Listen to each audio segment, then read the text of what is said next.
أيها الأصدقاء الأعزاء، أود أن أشارككم غضبي في أحد الأنميات الجديدة الغريبة اللي اسمه مومن رايدر. راجل كده عنده 40 سنة بيتابع شخصية أنمي معينة اسمها مومن رايدر وبيقلدها لعند ما يبقى كبير جدا، وفجأة بتبدأ الأحداث أو الشخصية الشريرة اللي كانت جوه الأنمي تظهر في العالم الحقيقي. أنمي غريب كده وأنت تحس إن أنت محرج وأنت بتتفرج على أول كام حلقة. أنا سمعت أول 4 حلقات بس.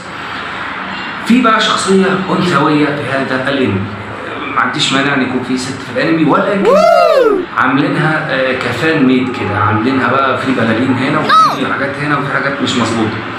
فليه؟ يعني الانمي كان كويس، كان في فكره مختلفه، كان هو انمي تحس بالغرابه وانت تتفرج عليه وبيثير اهتمامك.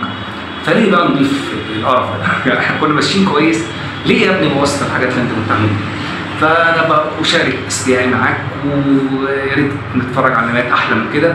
وعايزين برضو نشتم على ون بانش مان عشان بعد كل هذا الانتظار يجي يعمل لي الموسم اللي طلع حسبي الله ونعم الوكيل.